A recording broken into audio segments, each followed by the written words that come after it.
Ang tagalupa na viral ang mukha. Bip, bip, bip, bip, bip. Bumibip, bip, bip, bip, bip, bip, bip, bip, bip, bip, bip, bip na ba? Ang lahat. Martian. Enrico Pañero. Bip, bip, bip, bip, bip. Bip, bip, bip, bip, bip, bip. Bip, bip, bip, bip, bip. Tigtilaok! Mga yes friend! Mga bata!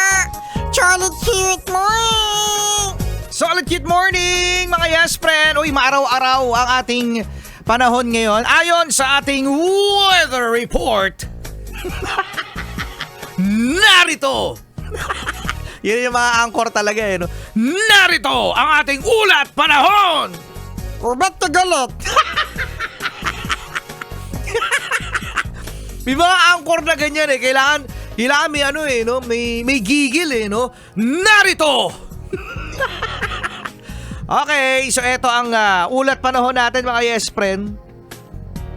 Dito sa may Pasay ito ha. Oo, sa Pasay, maaraw-araw.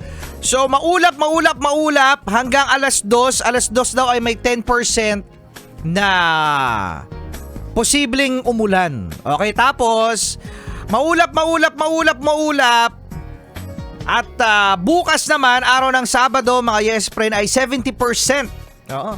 Posibleng umulan at sa Linggo ay 85%. Okay? So sa Sabado, bukas 75% na maaari daw umulan at sa Sunday naman ay 85%. Okay? So sa may mga lakad dyan, Cancel na!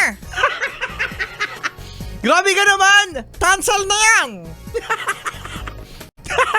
Di nga matuloy-tuloy kahit maaraw kapag umulan.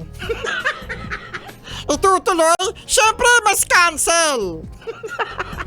Mas cancel. Pero sana, alam nyo naman, no, mga gawaing bahay, karamihan ay tuwing weekend ginagawa. Oo, no? Kaya sa mga yes pre natin na umaasa na maganda ang panahon hanggang weekend, sana, no? Sana talaga. Hindi ka sure. Yun lang, hindi tayo sure. Ganyan talaga ang panahon, mga yes friend. So, lagi na lamang ihanda ang sarili. Oo, no, sa mga sinampay na kapag narinig ang kapitbahay, Mas! Umulan na yung sinampay! yung sinampay. Solid Cute Morning pa rin. Rico Pañero. At my son, solid cute morning!